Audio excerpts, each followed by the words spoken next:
बहुत लोगों के मन में यह सवाल रहता है कि श्राद्ध करना सही है या गलत है। उनके मन में अनेक विचार आते हैं, श्राद्ध करना चाहिए या नहीं करना चाहिए। इस प्रकार के अनेक सवाल हमें प्राप्त हुए। हम इन श्राद्धों के विषय में आपको 3 सच्ची प्रामाणिक घटनाएं बताने जा रहे हैं। एक घटना का जिक्र तो दिल्ली के मुख्य पत्र हिंदुस्तान में 8 फरवरी 1966 में प्रकाशित किया गया। दूसरी घटना जगन्नाथपुरी के महान महापुरुष स्वामी निरंजन देव जी के जीवन से जुड़ी हुई है।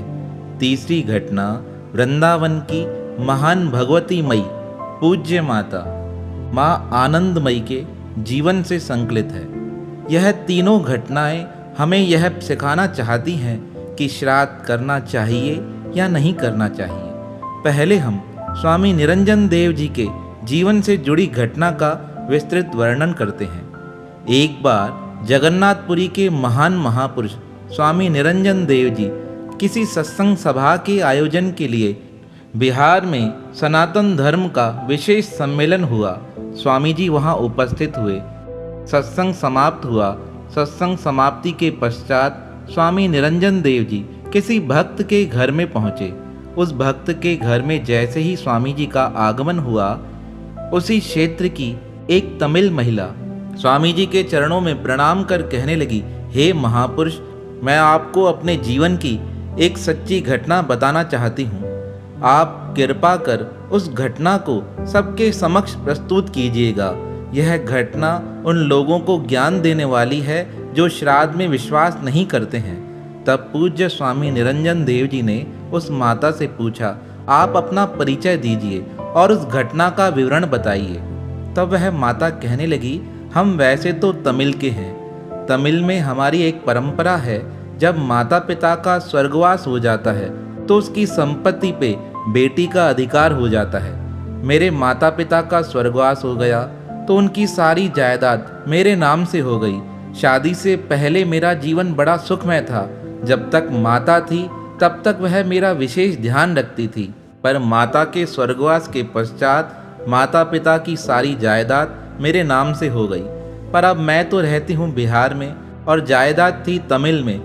मैंने अपने माता पिता की संपत्ति को बेच दिया, क्योंकि मैं तो दक्षिण में जाने वाली नहीं थी। मेरे पतिदेव तो बिहार में ही रहते थे। इनकी सरकारी जॉब थी और सरकारी जॉब के कारण हम यहाँ से अन्य कहीं जा नहीं सकते थे। अब धीरे धीरे समय व्यतीत होने लगा। मेरा मन बड़ा बेचैन रहने लगा। मुझे रात रात को बड़े भयानक सपने आते थे। उन सपनों को देखकर मैं डर जाती थी। फिर मैं कभी कभी विचार करती थी, ऐसी कौन सी आत्मा है जो मुझे परेशान कर रही है। धीरे धीरे यह बातें मैंने अपने पतिदेव और अपनी सासू माँ को बताई। सासू माँ ने कहा, लगता है कोई आत्मा तुम्हें परेशान कर रही है, तभी रात्रि के समय तुम्हारी नींद खुल जाती है और तुम्हें आराम नहीं हो पाता है। मैंने माता से कहा, माता जी आप कुछ उपाय बताइए। तब माता ने कहा, तुम दोनों पति पत्नी किसी दिन आराम से रात्रि के समय ध्यान करते हुए आराम करना। हो सकता है वह आत्मा तुम्हें स्वयं बता दे वह तुम्हें क्यों परेशान कर रही है। अपनी सास की आज्ञा के अनुसार एक दिन मैं और मेरे पतिदेव रात्रि को ध्यान कर आराम करने लगे। तभी रात्रि के 2 बजे मुझे अपने माताजी की आवाज़ सुनाई दी। मेरी माताजी बड़ी रुष्ट होकर मुझसे कहने लगी, तूने सारी जायदाद पर तो अधिकार कर लिया है, पर तू मेरा श्राद्ध करना भूल गई है। तुझे पता है हमारी परंपरा है, व्यक्ति के मरने के पश्चात हिंदू धर्म में जीव का श्राद्ध किया जाता है, पर तूने 2 सालों से मेरा श्राद्ध किया ही नहीं है। इसलिए रात्रि के समय आकर मैं तुझे परेशान करती हूँ। जब तक तुम मेरा श्राद्ध नहीं करोगी तब तक मैं तुम्हें इस प्रकार पीड़ा देती रहूँगी। अगर तुमने मेरा कहना नहीं माना तो मैं तुम्हें इस प्रकार और दुखी करूँगी और तुम्हारी सारी सुख संपत्ति सब छीन लूँगी, क्योंकि तुम्हें पता है तुम्हारे श्राद्ध नहीं करने के कारण मेरे को कितना कष्ट सहना पड़ रहा है। पितृलोक में मुझे ना स्थान मिल पा रहा है और ना ही मुझे वहाँ पर कोई भोजन की व्यवस्था हो पा रही है। जब मेरे पतिदेव और मैंने अपने माता की यह बातें सुनी तो बड़ी हैरान हो गई। तब मैंने हाथ जोड़कर अपनी माँ से कहा, माँ मेरे मन में तो बड़ा विचार था मैं अच्छे से तुम्हारा श्राद्ध करूं, पर यहाँ पर कुछ उच्च कुलीन तमिल ब्राह्मण नहीं हैं, मैं उनके बिना तुम्हारा श्राद्ध किस प्रकार संपन्न करा सकती हूँ। तब मेरी माताजी ने कहा, तुम्हारे बिहार में जो अच्छे योग्य ब्राह्मण हो तुम उनसे राय लेकर अच्छी विधि से मेरा श्राद्ध संपन्न कराओ। श्राद्ध संपन्न कराने के पश्चात मेरी आत्मा सुखी हो जाएगी। अब दूसरे दिन प्रातःकाल मैंने पतिदेव को सारी बात बताई। पतिदेव ने कहा, अब हम मिलकर अच्छे ब्राह्मणों से माताजी का श्राद्ध कराएंगे। तब हमने देश काल के अनुसार बिहार के कुछ उच्च कुलीन ब्राह्मणों को अपने घर बुलाकर अपनी माता का श्राद्ध कराया और अच्छे से उन्हें दान दक्षिणा देकर बड़ा प्रसन्न कर दिया। वह ब्राह्मण आशीर्वाद देकर हमारे घर से विदा हो गए। कुछ दिन व्यतीत होने लगे। रात्रि के समय मुझे अब वैसी परेशानी नहीं होती थी जैसी कि मुझे पहले हो रही थी। एक दिन मन में विचार हुआ, माताजी का श्राद्ध अच्छे से हुआ है या नहीं हुआ है, माता को वस्त्र मिले हैं या नहीं मिले हैं, उनको भोजन अब मिल रहा है या नहीं मिल रहा है।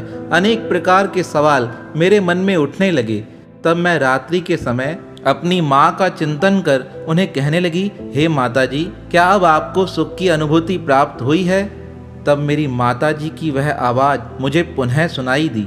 माताजी कहने लगी, तुमने इतना अच्छा श्राद्ध किया है, मेरा सारा शरीर वस्त्रों से भर गया है, मुझे पितृलोक में स्थान भी मिल गया है, अब मेरे भोजन की व्यवस्था भी हो गई है, अब मुझे साल भर भोजन की आवश्यकता नहीं है, अब तुम हर साल याद से मेरे श्राद्ध को संपन्न करना। इस प्रकार सारी बात बताकर वह तमिल माता स्वामी निरंजन देव जी से कहने लगी, यह मेरे जीवन की सच्ची घटना है, मैं यह आपको इसलिए बताने आई थी क्योंकि आप महापुरुष हैं, आप जगह जगह धर्म का प्रचार करते हैं, मेरी इच्छा है यह घटना आप सबको बताएं। उन महापुरुषों के द्वारा यह जानकारी गीता प्रेस के पुस्तक में प्रकाशित की गई। एक अन्य घटना जो दिल्ली के हिंदुस्तान पत्र में प्रकाशित हुई 8 फरवरी 1966 को, जो भारतीय हिंदू धर्म के पुनर्जन्म सिद्धांत को सत्य प्रमाणित करती है। वह घटना इस प्रकार थी, रोहतक के एक गांव में चंचल कुमारी नाम की एक बच्ची ने जन्म लिया। वह बचपन से बड़ी शांत थी। जब वह 9 वर्ष की हुई, एक दिन उसकी माता किसी अन्य स्थान पर कथा सुनने गई थी। जब माता लौट कर आई तो उस चंचल कुमारी ने अपनी माता से पूछा, माता आज कथा में क्या सुनकर आए? तो माता ने कहा, मुझे तो कुछ याद नहीं है। तब वह 9 साल की छोटी चंचल कुमारी अपनी माँ से कहने लगी, आपको तो कुछ भी याद नहीं है, पर माताजी मुझे तो पूर्व जन्म का सारा वृतांत याद है। पहले तो माता ने उस बच्ची के बात पर ध्यान नहीं दिया, फिर वह बार बार माता से कहने लगी, माताजी पूर्व जन्म में मेरा पानीपत में जन्म हुआ था, मेरा नाम कृष्णलाल था, मेरे पिताजी का नाम राम प्यारा नागपाल था, मैं स्कूल में मास्टर थी। 25 वर्ष की अवस्था में मेरे पेट में इतना भयंकर रोग हुआ, उस रोग ने मेरी जान ले ली। मेरी सगाई तो हो चुकी थी पर अभी विवाह नहीं हुआ था। मुझे अपने भाइयों और अपने अन्य सदस्यों का नाम भी याद है। चंचल कुमारी की बातें सुनकर माता बड़ी भयभीत हो गई। कहने लगी, यह कैसी बातें करती हो? जब रात्रि के समय उसके पिताजी घर पे आए, माता ने अपनी बेटी की सारी बातें पिताजी को बता दी। पिताजी कहने लगे, बेटी तुम क्या कहती हो? चंचल कुमारी कहने लगी, मेरा पानीपत में पूर्व जन्म हुआ था, मैं स्कूल में मास्टर थी, किसी रोग के कारण मेरा देहांत हो चुका था। पिता ने कहा, उसके पश्चात चंचल कुमारी बताने लगी, उसके पश्चात लाहौर में एक मुस्लिम परिवार के घर गाय के रूप में मेरा दूसरा जन्म हुआ। पिताजी यह मेरा तीसरा जन्म है, क्योंकि जब मैं गाय बनी थी तब उस मुस्लिम मालिक ने मुझे डंडों से इतना मारा कि मैं उसकी मार सहन न कर सकी। उसकी मार को खाकर मेरे प्राण निकल गए। अब मैं पुनः आपके पास तीसरे जन्म में आपकी बेटी बनी हूँ। अपनी बेटी की बातों की सत्यता को जांचने के लिए उसके पिता उसके कहे अनुसार पानीपत में पहुँचे। पानीपत पहुँचने पर उन्होंने किसी से पूछा, क्या यहाँ पर कुछ वर्ष पूर्व श्री कृष्णलाल मास्टर जी रहते थे? तो वहाँ के लोगों ने कहा, यहाँ पर एक मास्टर जी रहते थे जिनका भयंकर पेट दर्द के कारण प्राणांत हो गया था। पानीपत के लोगों की बात सुनकर चंचल कुमारी के पिताजी को पूरा यकीन हो गया कि मेरी बेटी को पूर्व जन्म की सारी बातें याद हैं। तो हमारा भारतीय साहित्य पुनर्जन्म पर विश्वास करता है और पुनर्जन्म शास्त्रों में वर्णित है, तो इसलिए श्राद्धों का भी विशेष महत्व हो जाता है। हमारी जो जीवात्माएं इस संसार को छोड़कर अन्य लोक में चली जाती हैं, कभी कभी श्राद्ध नहीं होने से उन्हें अनेक कष्टों को सहन करना पड़ता है। उन्हें कष्टों से बचाने के लिए व उनका आशीर्वाद प्राप्त करने के लिए यह श्राद्ध होना अति आवश्यक है। तीसरी घटना इस प्रकार है। एक बार भारत की महान महापुरुष माँ आनंदमयी से किसी ने पूछा, अगर पूर्व कर्मानुसार किसी जीव का पुनः जन्म हुआ है तो क्या उसे भी श्राद्ध का फल प्राप्त होता है? तो माँ आनंदमयी ने एक बड़ी सुंदर कहानी बताई थी। उन्होंने कहा, किसी गांव में एक भगवान का प्यारा फकीर और एक पुजारी जी आपस में बड़े गहरे मित्र थे। एक दिन वह पुजारी और वह भगवान के प्यारे भक्त कहीं से गुजर रहे थे। तब अचानक पुजारी जी को कटहल की खुशबू आई। कटहल की सुगंध का अनुभव प्राप्त कर पुजारी जी उस भक्त से कहने लगे, इस मौसम में कटहल तो आते नहीं है, फिर मुझे कटहल की यह सुगंध किस प्रकार प्राप्त हो रही है? तब भक्ति जी ने कहा, चलो गांव में देखकर आते हैं किसने कटहल की सब्जी बनाई है। तब वह दोनों भक्त और पुजारी जी एक स्थान पर आकर पहुँचे जहाँ से कटहल की बड़ी जोर से सुगंध आ रही थी। वह उस भक्त के घर में गए। वहाँ जाकर भक्त जी ने उस व्यक्ति से पूछा, आपने कटहल की सब्जी क्यों बनाई है? इस मौसम में तो कटहल आते नहीं हैं। तब वह व्यक्ति कहने लगा, आज मेरे पिताजी का श्राद्ध था, मैंने उनके निमित्त यह कटहल की सब्जी बनाई है, क्योंकि मेरे पिताजी को यह कटहल की सब्जी बड़ी पसंद थी। यह सारी बात सुनकर भक्ति जी को बड़े जोर से हंसी आ गई। वह पुजारी जी को अपने साथ लेकर घर से बाहर निकल आए। पुजारी ने कहा, हे भक्त महाराज, आप हंसते क्यों हो? तब भक्ति जी ने कहा, तुम्हें सच्चाई बताऊंगा तुम्हें यकीन नहीं होगा, पर तुम मेरे मित्र हो इसलिए मैं तुम्हें सच्ची बात बता देता हूँ। जिस व्यक्ति के घर हम अभी चले थे, यह पूर्व जन्म में तुम्हारा बेटा था। इसने तुम्हारे ही निमित्त आज श्राद्धों का तर्पण किया है। उसे पता था पिछले जन्म में तुम्हें कटहल की सब्जी बड़ी पसंद थी, इसलिए उसने तुम्हारे श्राद्ध को संतुष्ट करने के निमित्त आज कटहल की सब्जी बनाई थी। इसलिए तुम्हें घूमते घूमते कटहल की वह सुगंध महसूस होने लगी। जब पंडित जी ने भक्ति जी की यह बात सुनी, वह बड़ा आश्चर्य करने लगा। पूछने लगा, क्या ऐसा भी हो सकता है? पूर्व जन्म के पश्चात भी क्या व्यक्ति को श्राद्ध के फल की प्राप्ति हो जाती है? तब वह फकीर कहने लगा, हमारे हिंदू धर्म में श्राद्धों का बड़ा विशेष महत्व है। कई लोग अज्ञानवश श्राद्ध करना नहीं चाहते हैं, जबकि शास्त्रों में वर्णन है श्राद्धों का। श्राद्धों में की गई सारी क्रियाएं आपके पितरों को प्राप्त होती हैं और पितरों के आशीर्वाद से जीवन में संपन्नता और सुख की प्राप्ति होती है। हमने एक महापुरुष जी के मुखारविंद से बड़ी सुंदर बात सुनी। एक बार किसी ने उनसे पूछा था, क्या किसी व्यक्ति के पितृ मुक्त हो चुके हैं तो क्या उन्हें भी श्राद्ध करना चाहिए?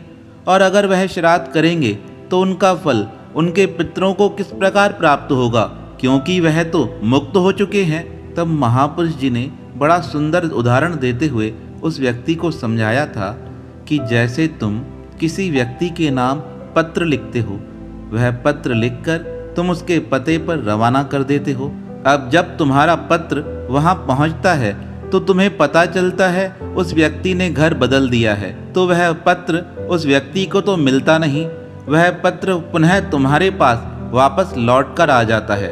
उसी प्रकार अगर किसी व्यक्ति के पितृगण मुक्त हो चुके हैं तो उनके लिए श्राद्ध के फल का कोई विशेष महत्व तो रहता नहीं है।